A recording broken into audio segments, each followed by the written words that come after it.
बिस्मिल्लाहिर्रहमानिर्रहीम। अस्सलाम वालेकुम। आप देख रहे हैं हालात। मैं हूं सईद चौधरी। पाकिस्तानी वक्त के मुताबिक तकरीबन रात 2:30 बजे ईरान ने एक मरतबा फिर इसराइल पर मिसाइल हमला किया है और खबरें कुछ ऐसी हैं कि इसराइल के दफाई हथियार जो इन मिसाइल्स को इंटरसेप्ट कर सकते हैं, रोक सकते हैं, उनका जखीरा जो है वो खत्म होने के करीब है या खत्म हो गया है। अब क्या स्ट्रेटेजी बना रहे इसराइल? और इसराइल के वजीर आजम नेतन्याहू ने, आप ये कह सकते हैं कि जनाब, डोनाल्ड ट्रंप के पांव पकड़ लिए। गुज़श्ता 24 घंटों के दौरान बड़ी डेवलपमेंट्स हुई हैं इस हवाले से, ईरान इसराइल जंग के हवाले से। क्या डोनाल्ड ट्रंप या अमेरिका इस जंग में शामिल होने वाला है? उनकी जो सिक्योरिटी कमेटी है उसने ब्रीफिंग भी दी है 1 घंटा ट्रंप साहब को। क्या फैसले हुए हैं, क्या हो सकता है आगे, इस पर बात करेंगे। और फिर कुदरत जो है वो ईरान पर मेहरबान है। जिस तरह पाकिस्तान और भारत की जंग के दौरान जो है वो कुदरत मेहरबान थी पाकिस्तान पे, अल्लाह की नुसरत ऐसा लग रहा है जैसे पहुंच गई हुई है, इसी तरह कुदरत जो है वो ईरान पे भी मेहरबान नजर आ रही है। ये कुछ वाकयात हुए जो हम आपके साथ शेयर करेंगे। और फिर जनाब हमारे फील्ड मार्शल अमेरिका में है हाफिज आसम मुनीर साहब, उनका फंटास्टिक वजीर आजम, उन्होंने अमेरिका को एक बड़ी पेशकश भी की है। और जो भारत के खिलाफ ऑपरेशन था बिन्यानम मरसूस, उसका नाम कैसे रखा गया, बहुत सारी चीजों से पर्दा हटाया उन्होंने, वहां खिताब की है, उस पर भी बात करेंगे। लेकिन इससे पहले दो और खबरें हैं जो आपके साथ शेयर करनी है। पहली तो यह है कि जनाब जो भारत के वजीर आजम नरेंद्र मोदी साहब हैं, जिल्लत या तज़हीक या बेइज्जती जो है उनके शायद मुकदरों में लिख दी गई हुई है। भारत में उनके साथ जो होता है, लेकिन वो G7 के अजलास में शिरकत के लिए कनाडा तशरीफ ले गए हुए हैं, तो वहां ऑब्जर्वर के तौर पे वो शिरकत करते हैं। मेरे ख्याल 2018 से वो मुसलसल हर साल जाते हैं। इस साल जो है कनाडा के साथ इनके तल्लुकात कुछ कशीदा थे, तो कनाडा ने पहले तो इनको दावत ही नहीं दी, तो वहां बड़ी लैदे हुई इंडिया के अंदर, भारत के अंदर, मीडिया के अंदर। तो फिर पता नहीं क्या इन्होंने जुगाड़ जुगूड़ लगाया, तो उन्होंने दावत तो दे दी, लेकिन वहां इनको लिफ्ट कोई नहीं करवा रहा। बस वो जो फ्रांस के जो हैं सदर, उनके साथ जफे जुफे इनकी जो हैं वो नजर आई हैं। लेकिन एक तो इन्होंने ये कि जिनकी बड़ी कोशिश थी कि किसी न किसी तरीके से डोनाल्ड ट्रंप के साथ मुलाकात हो जाए, कोई हाथ मिलाते हुए, जफी डालते हुए, कोई पुरानी दोस्ती के नाते कोई अच्छी सी तस्वीर जो है वो बना ली जाए। लेकिन डोनाल्ड ट्रंप साहब ने लिफ्ट नहीं करवाई। उन्होंने शेड्यूल कुछ इस तरह का रखा कि मोदी साहब की जनाब उनके साथ मुलाकात नहीं हो सकी और वो वापस आ गए। और फिर जनाब वहां ग्रुप फोटो हुआ है, तो ग्रुप फोटो में जनाब आप देख सकते हैं कि जनाब मोदी साहब जो है इसको लिफ्ट नहीं करवाएगी, स्टेज पे खड़ा नहीं किया गया इनको। ये हुआ है मोदी साहब का हाल। यानी जो शख्स खोरदा कौमें होती हैं या लीडर होते हैं, उनका यही वकार होता है, इसी तरह बेइज्जत होते हैं वो। और दूसरा ये कि पीटीआई के बकौल उम्मत मुस्लिमा के सबसे बड़े लीडर इमरान खान साहब, उन्होंने ईरान इसराइल जंग के हवाले से ईरान की हमायत या इसराइल की मजम्मत करने से इनकार कर दिया। उनकी बहनों की मुलाकात हुई है। अच्छा, एक बात तो ये कि वो जनाब उन्होंने कहा जनाब हमने तहरीक चलाने का ऐलान किया था। हर 15 दिन बाद ये ऐलान करते हैं। एक तो ऐलान इन्होंने ये किया था जनाब रमजान के फौरन बाद जो जनाब तहरीक शुरू होगी, तैयारी पकड़ लें। फिर इन्होंने ये ऐलान फरमाया कि जनाब ईद उल अजहा के बाद तैयारी पकड़ लें। और फिर एक कमेटी बना दी जनाब वो उमर अयूब और सलमान अकरम राजा। मैंने उस वक्त कहा था जब जो कमेटी बनाई है, इनसे कहाँ तहरीक चलनी है, और लोग निकलने के लिए तैयार नहीं। और जो पाक भारत जंग में पीटीआई और इमरान खान का जो किरदार रहा है, उसके बाद कौम इनके पीछे खड़े होने के लिए, पीछे चलने के लिए, इनको एतवार करने के लिए तैयार ही नहीं है। तो अब जनाब उन्होंने अपनी बहनों से, अच्छा दूसरा रही सी कसर गंडापुर साहब निकाल देते हैं, जनाब हम बंदूकें लेके आएंगे, गन्ने लेके आएंगे, जनाब चढ़ाई करेंगे इस्लामाबाद के ऊपर। तो वो जो इनकी तहरीक होती है, तो कौन यार कारकुन जो है, जो सियासी कारकुन होता है, वो बंदूकें लेके आता है? या जहां लड़ाई का, झगड़ा का और फायरिंग का खतरा हो, तो वहां क्यों सियासी कारकुन आएंगे? तो गंडापुर साहब जो है वो भगा देते हैं कारकुनों को इस तरह की बड़की झटके मार के।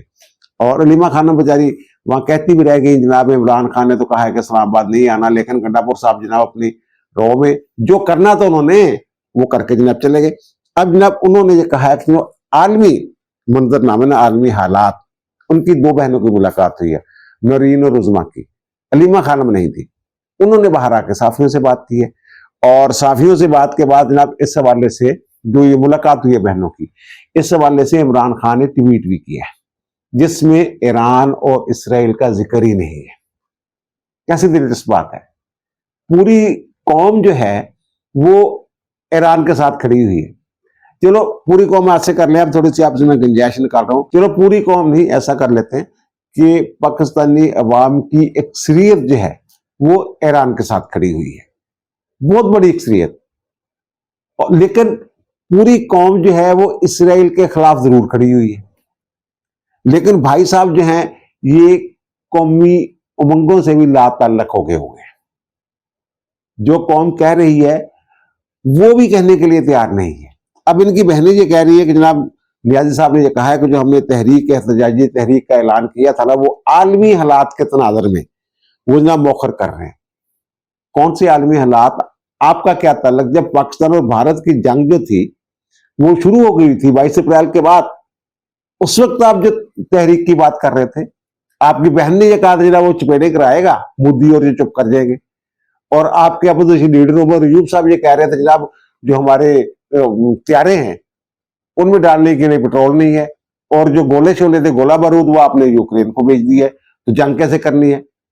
आप तो उनकी बहनों से ये सवाल पूछा साफियों ने कि जनाब ईरान और इसराइल के मामला जो चल रहे हैं इस हवाले से खान साहब ने क्या कहा है? तो उन्होंने ये कहा कि जनाब बात हुई थी खान साहब के साथ, खान साहब को सारा पता है, लेकिन उन्होंने कहा है कि फिलहाल जो है ना ये कौम जो है ये मुत्तहद हो जाए।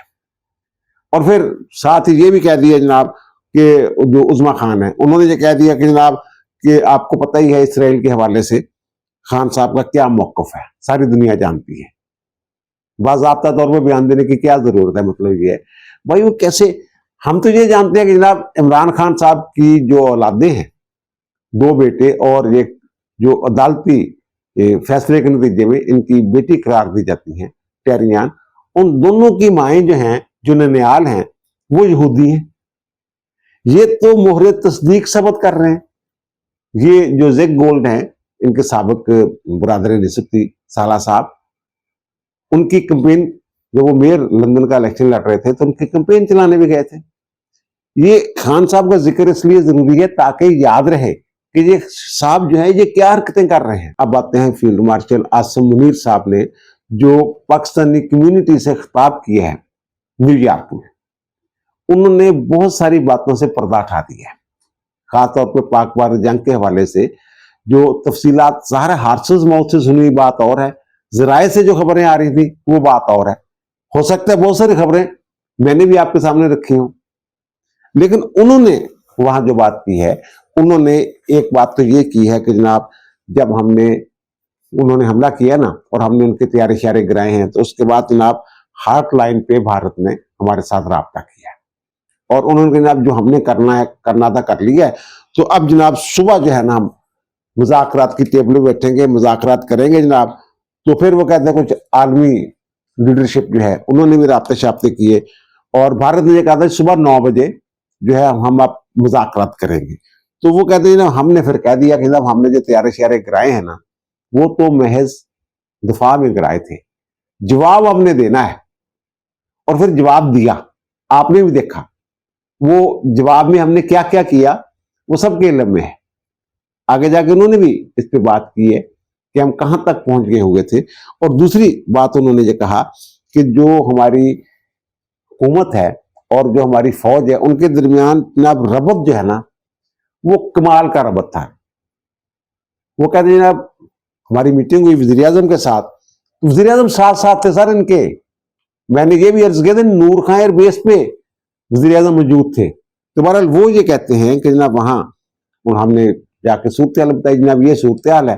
तो उन्होंने कहा कि जनाब ये जंग जो है ये क्या महदूद रहेगी या फैल जाएगी, लंबी जंग ना शुरू हो जाए। तो हमने ये कहा जनाब 50-50 चांसेस हैं, बढ़ भी सकती है और यहाँ भी रुक सकती है।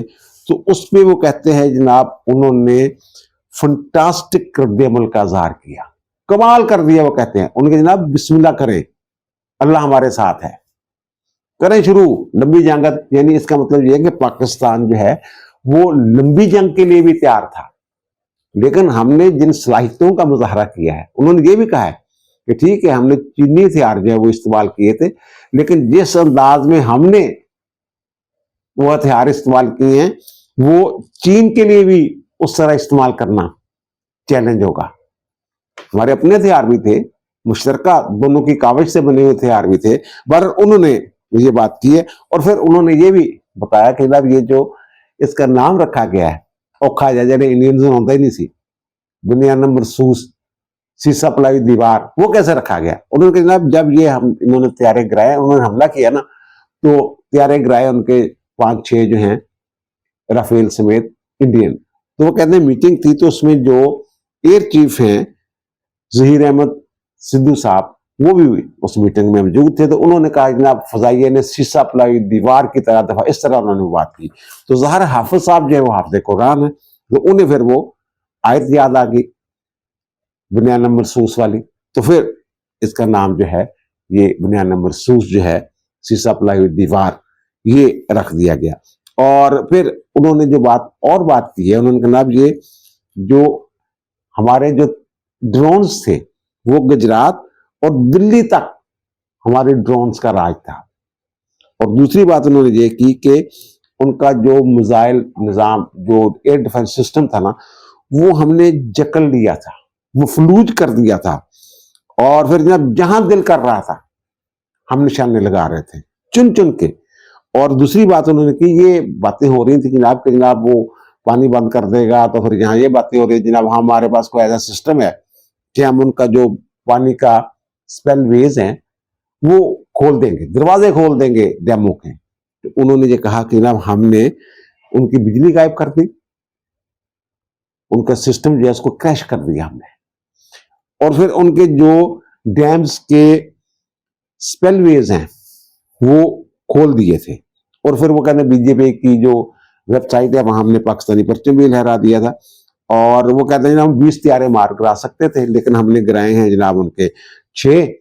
तो फिर आगे जाके जो वो बात कर रहे हैं ना कि मैंने अर्ज किया था कि अमेरिका को वो जनाब एक पेशकश कर रहे हैं। उन्होंने कहा जनाब मुल्क की इक्तिसादी सूरत बेहतर हो रही है। एक बात उन्होंने ये की, उन्होंने जनाब 2047 में जब पाकिस्तान 100 साल जश्न मना रहा होगा अपनी आज़ादी का, तो उस वक्त पाकिस्तान जो है ये G10 में शामिल होगा, दुनिया की 10वीं बड़ी मैशियत होगा। जो 10 बड़ी मैशियतें जो हैं उनमें से एक पाकिस्तान होगा।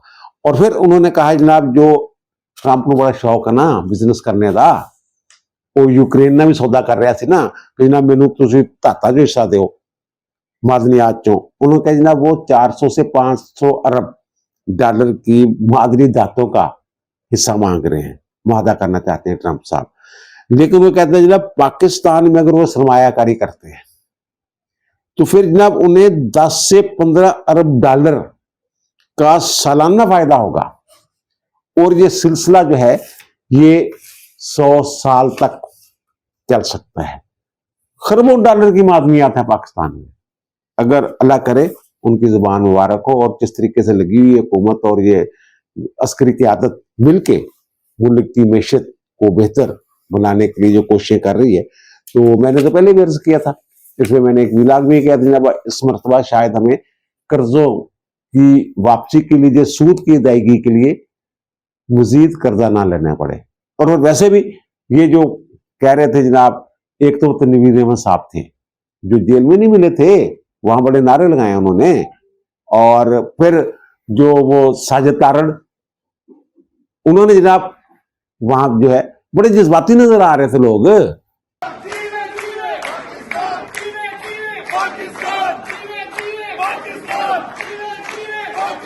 तनवीर साहब की उन्होंने तारीफ भी की है।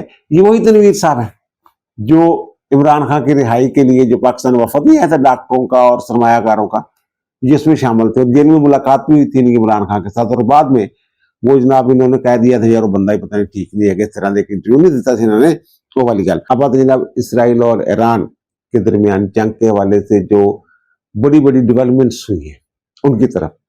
एक तो ये कि जनाब दिन के वक्त उन्होंने हमले किए हैं ईरान के ऊपर, और वो कह रहे हैं जनाब हमारे तैयारे शहर हैं वो भी परवाज़ें करते हैं और हदफ को जनाब निशाना बनाते हैं, अहदाफ को।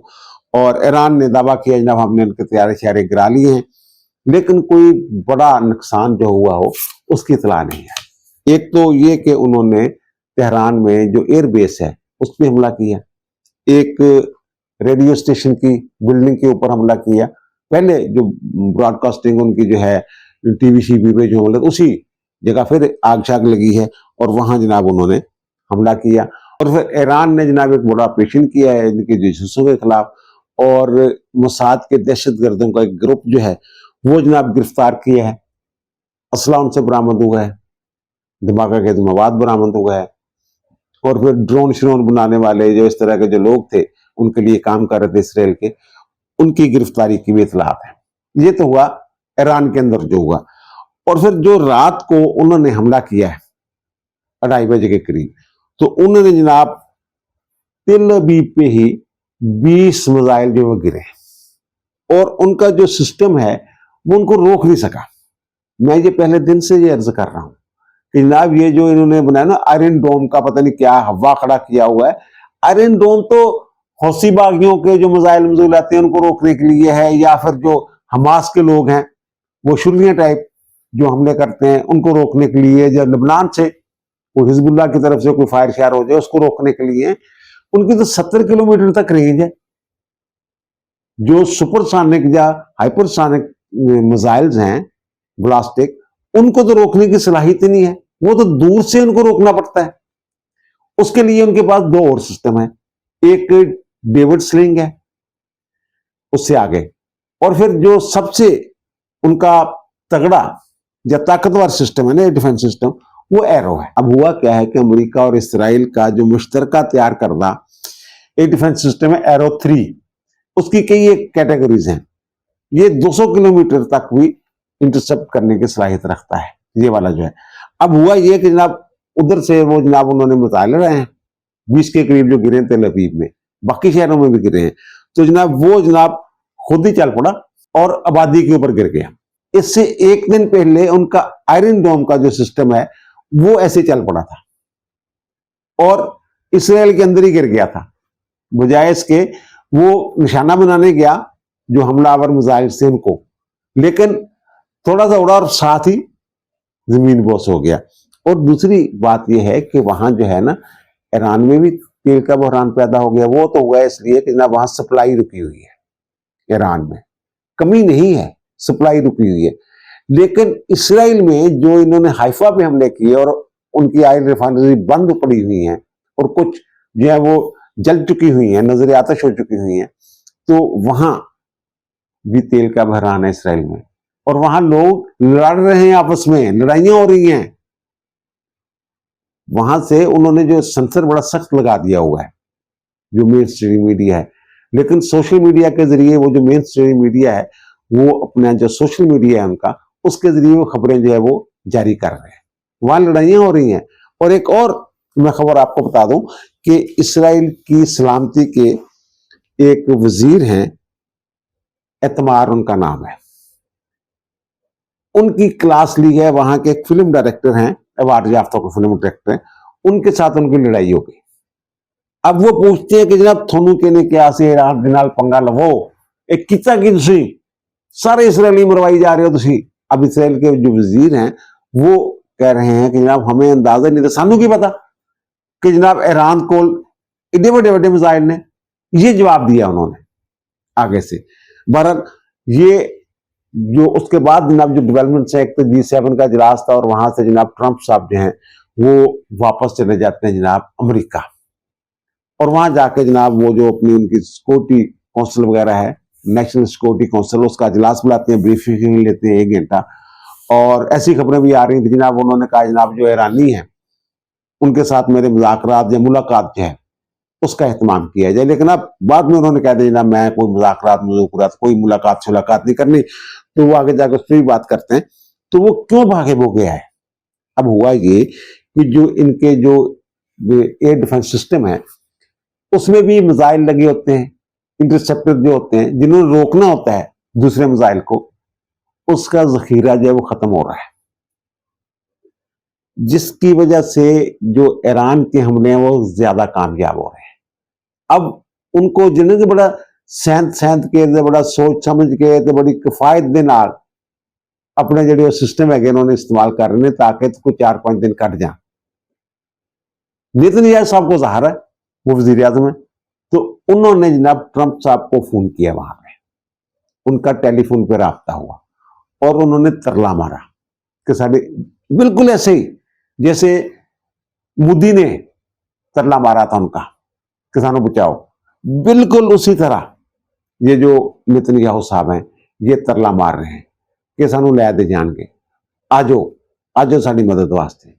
ये अब जो वाशिंगटन पोस्ट है उसकी खबर है, उसकी खबर यह है कि जो उनका इसराइल का एयर डिफेंस सिस्टम है ना, वहां जो इंटरसेप्टर लगे हुए मिसाइल हैं वो भाई 10 से 20 दिन, बस 10 से 20 दिन इस सूरत में कि अगर हमले थोड़े थोड़े होते हैं, जैसे 20 मिसाइल उन्होंने फेंके हैं, अगर 100 आ गया तो वो तो फिर 7-8 दिन, बस इससे ज्यादा नहीं।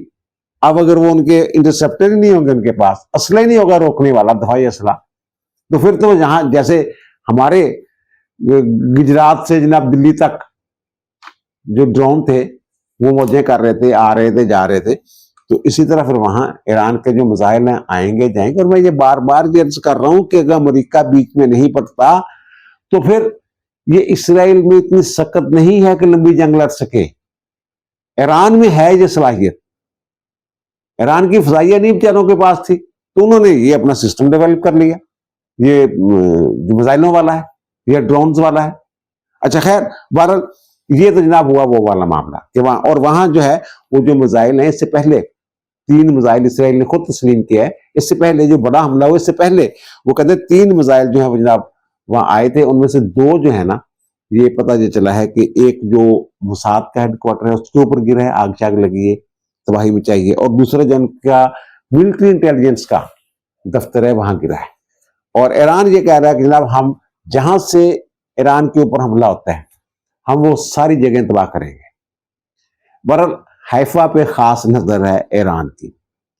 अच्छा, दूसरी बात यह है कि जनाब उसके बाद जो है वो वहां जो हुआ है मामला G7 में, उसके बाद जो है ट्रंप साहब जो है वो मुलाकात कर रहे हैं जनाब अपनी जो टीम है सिक्योरिटी वाली उसके साथ। अब जो आलमी मंजरनामा है उसमें यह है कि ट्रंप साहब ने जनाब ये सारे जो मगरबी ममालिक हैं उसके इत्तेहादी, उनको जनाब वो कह रहे हैं कि जनाब कुछ करिए, ये बात हुई है।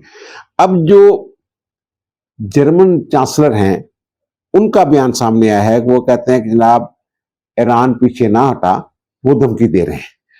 तो फिर जो है जब मुज़ाकरात की टेबल पे ना आया तो मुज़ाकरात की करने ने सब ट्रंप साहब तो मान नहीं रहे, हम कहते जी नहीं हम मुज़ाकरात नहीं करने, मुकम्मल तौर पर हथियार छुटे ईरान। अच्छा, वो जो कहते हैं ना अमेरिका जो है उसके पास इतनी सलाहियत है कि वो तुम्हारी जो है ना वो तबाह कर देगा। और ये मैंने अर्ज किया था जनाब ये इसराइल के पास सलाहियत नहीं है, यही बात उन्होंने की है जर्मन चांसलर ने।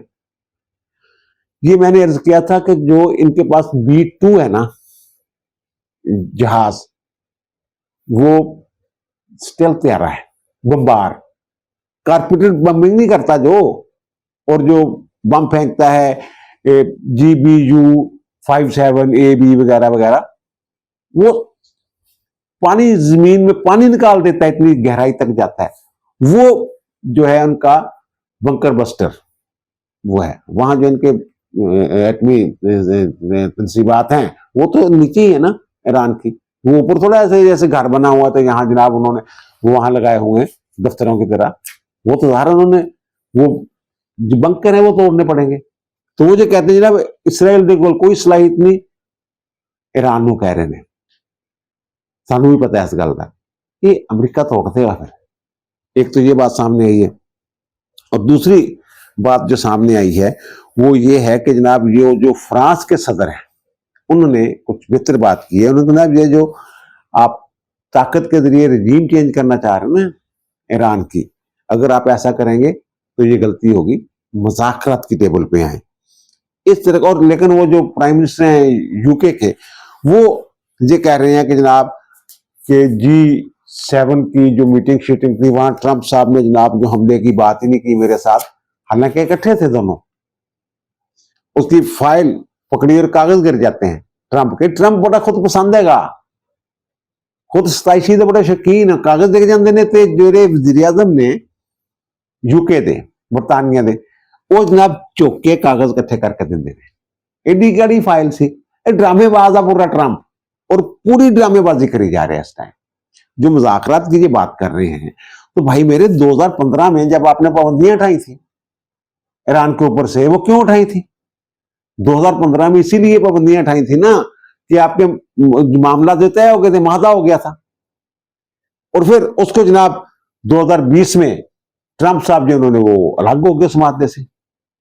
और ना सिर्फ ये अलग हो गए, बल्कि जो उनके जो एटमी साइंसदान थे मोहसिन फखरी, और उसके अलावा जो कासिम सुलेमानी है, जिसकी शहादत के ऊपर इमरान खान का मेरी जिंदगी का बहुत बड़ा लम्हा है, और ट्रंप ने भी इसका जिक्र किया। तो उसके बाद ईरान ने दोबारा यूरेनियम की फजूदगी शुरू कर दी थी। पहले 20% में रुके हुए थे, बाद में वो 60% तक पहुंच गए, और उनकी कोशिश थी कि वो 90% तक लेके जाए इस मामले को, अफजूदगी को, ताकि स्मार्ट बम तैयार कर सके। इसमें मैं बात वीलाग जो है मैं कर चुका हूं। तो ये कसूर तो इनका है, माहदा तो इन्होंने तोड़ा। अच्छा, दूसरी बात यह है कि जो ट्रंप साहब हैं वो जनाब डंडा भी दिखा रहे हैं, गाजरे भी दिखा रहे हैं, कैरेट एंड स्टिक वाला जो ना वो वाली गेम कर रहे हैं।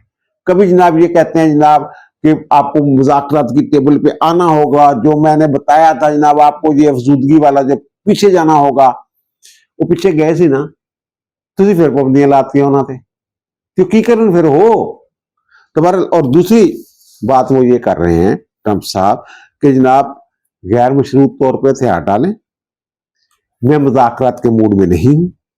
और वो कहते आयतुल्ला खामनाई जो हैं वो कहते हैं जनाब हमारा आसान सा हदफ है, तो कत्ल करना चाहें तो, लेकिन हम जो कहते हैं जनाब वो उनकी जान नहीं लेना चाहते, और ईरान की जो फजाएं हैं वो हमारे कंट्रोल में चंगियां थोड़े कंट्रोल चा। वो तो जनाब 20 जेडे ने 30 मिसाइल उड़ के जा रहे ने, कदी किते डिग रहे ने, किते कदी डिग रहे ने, और उन्होंने जो एयर डिफेंस सिस्टम रोक ही नहीं पा रहे इस टाइम।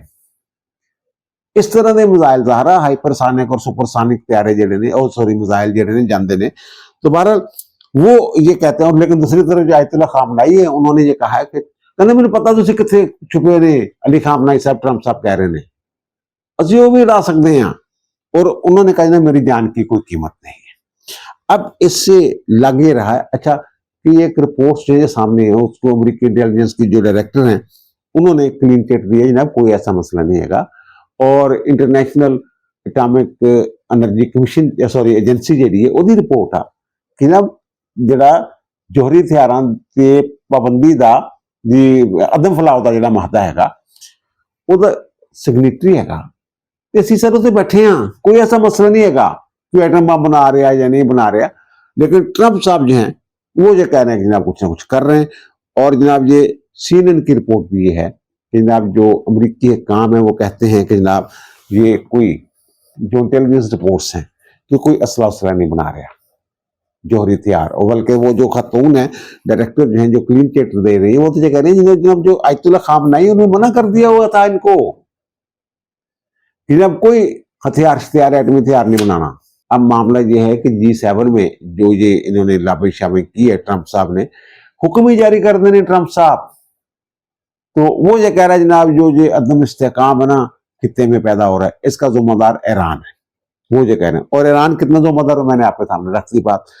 अब ये है कि जो अमेरिका में ये नेतन्याहू साहब, अच्छा एक और मैं बात बता दूं, एक साहब मुझे कह रहे थे जनाब जो डोनाल्ड ट्रंप अपनी बीवी तो बड़ा डरदा, इन्हें घर भी जाना होंगे तो यदी बीवी यहूदी है। नहीं नहीं, इनकी जो एहलियां हैं वो यहूदी नहीं, वो कैथोलिक, वो क्रिश्चियन है। तो बहरहाल ये जनाब कह रहे हैं जनाब नेशनल सिक्योरिटी कमेटी या टीम जो है उसने जो ब्रीफिंग दी है उसमें बहुत सारी 1 घंटे से ज्यादा ब्रीफिंग जो है वो रही है। तो अब उसके बाद जो उसकी तफसीलात नहीं जारी हुई, लेकिन इतना पता चला है कि उन्होंने ये कहा है कि जनाब जो जोहरी अफजूदगी रोकने वाला मामला है ना वो जनाब ट्रंप साहब इकदाम करेंगे। वो क्या इकदाम करेंगे? मैंने पहले भी ये अर्ज किया था कि बराह रास्त जंग में शामिल होना या ईरान पे हमलावर होना ये आसान नहीं होगा अमेरिका के लिए। और ट्रंप साहब जिन्होंने एडे बच्चे नहीं है कि नेतन्याहू दी गल्लां जाए, नेतन्याहू परेशान हैगा कि ट्रंप साहब जिन्होंने जनाब यहूदियों का दबाव जड़ा वो चुकी जा रहा है, ये बढ़ के चढ़ के मार रहे हैं। मैं कह रहा हूं कभी गाजर दिखाते हैं, कभी डंडा दिखाते हैं ट्रंप साहब। अब पता नहीं इन्होंने शामिल होना या नहीं होना, मुझे जो लग रहा है। अच्छा, वो जो उनका मीडिया है ना, यहूदी मीडिया, फॉक्स न्यूज और ये वो वगैरह जो उनके जेर असर है, वो जनाब पूरी कोशिश कर रहे हैं जब है ना फाल्स फ्लैग ऑपरेशन टाइप कि जनाब इसराइल ईरान ने प्रोग्राम बना लिया जनाब हमला करने का। जो इनके अड्डे हैं, सबसे पहले अमेरिका के जो अड्डे हैं इधर खलीजी ममालिक में, सबसे पहले जनाब वो इराक में हमला करेगा जो वहां अड्डा है अमेरिका का, और फिर आपने हुर्मुज जो है उसको बंद कर देगा, तेल की सप्लाई रुक जाएगी और वहां जनाब बारूदी सुरंगें छुपा देंगे, और बहरे अहमर पे जनाब बहरे अहमर जो है वहां जनाब हौसी जो है वो हमले करेंगे जहाजों के ऊपर। इस तरह की ऐसे ही खुद सख्त जैसे इराक के हवाले से नहीं बनाते थे स्टोरी, उस तरह की स्टोरियां वहां पे वो चला रहे हैं। तो बहरहाल ये अब जो खबर ये है कि जनाब अमेरिका जो है तनहा जो है वो हमला नहीं करना चाहता।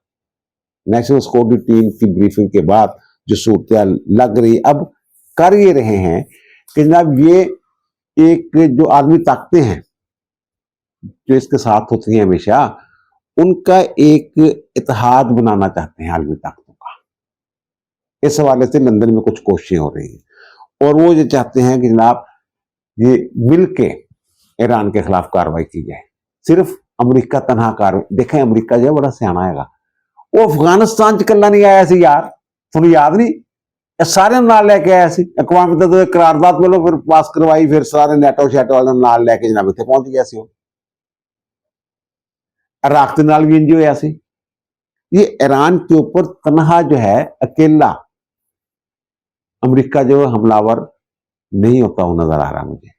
अब ये जो है कोई आलमी ताकतों का इत्तेहाद वगैरह बनाकर ना इसी तरह ये ईरान को शायद ये तंग करना चाह रहे हैं, लेकिन पता ये चला है कि फ्रांस जो है ना वो इस इत्तेहाद की मुखालफत कर रहा है। वो कह रहे नहीं यार, काम ना करो, पहले से न ज्यादती की है, मुज़ाकरात तो उसी नसे हैं, असी मुआहदा तोड़िया हैगा। फिर वो मुज़ाकरात की टेबल ते लेके आओ, मुज़ाकरात जिहड़े हुंदे उही मामला दा हल हुंदा। जंग लड़ गई तो जिहड़े ईरानी ने वो कुछ होर तरह के लोग ने, ये जंग बड़ी देर तक जारी रहनी है, बड़े नुकसान हो जाने। वैसे ईरान ने ये कह भी दिया कि 50,000 ताबूत तैयार करवा लें अगर आपने हमला करना है। अमेरिका को कहा है कि हम आपके अड्डों को बड़ी आसानी के साथ निशाना बना सकते हैं। अब दीजिए मुझे इजाजत, इंशाअल्लाह दोबारा मुलाकात होगी नए भी इलाके के साथ। अल्लाह ताला आप पर, मुझ पर, हम सब पर मेहरबान रहे। अल्लाह हाफिज।